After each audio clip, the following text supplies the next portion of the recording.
Donc on commence par la syntaxe.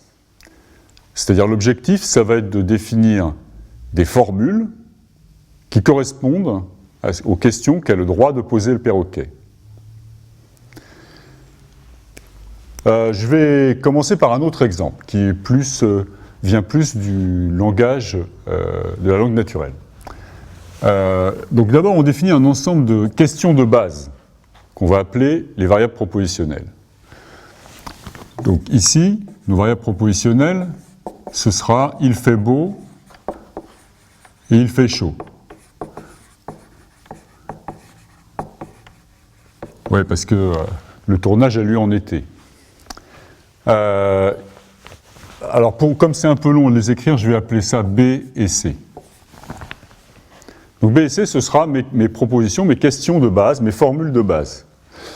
Maintenant, une formule générale sera construite à partir de ces formules de base, mais en utilisant des connecteurs logiques.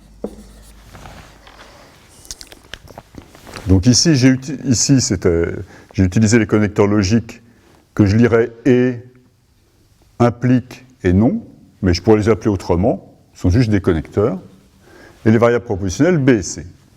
Et ma formule, c'est un arbre, ici, étiqueté par les connecteurs logiques et les variables propositionnelles.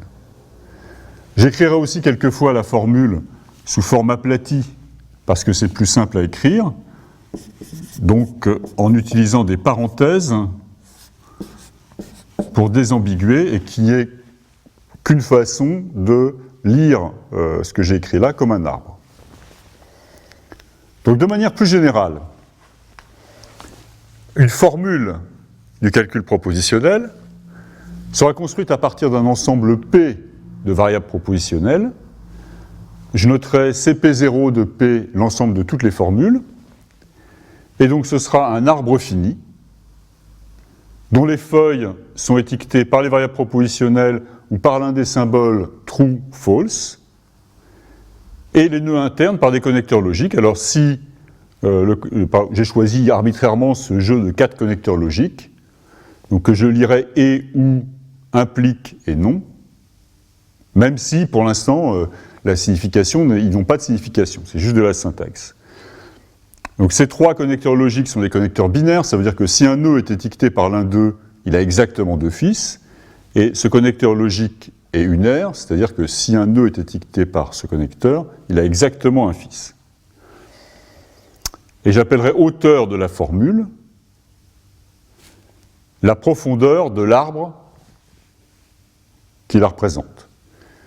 Ce sera 0 pour les feuilles. Par exemple, ici, l'arbre qui est là est de profondeur 2, et donc la formule est de hauteur 2.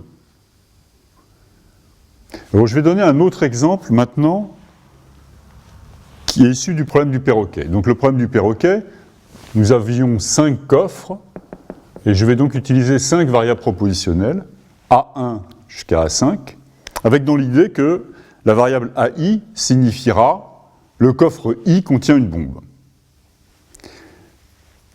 Alors à partir de ces questions élémentaires, je peux construire des énoncés plus compliqués qui sont les formules de CP0 de P. Par exemple,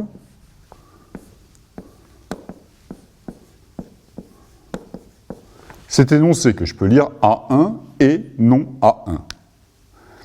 Donc, il peut paraître contradictoire, mais cette formule est correcte du point de vue de la définition. On verra simplement qu'aucune des interprétations ne la satisfait.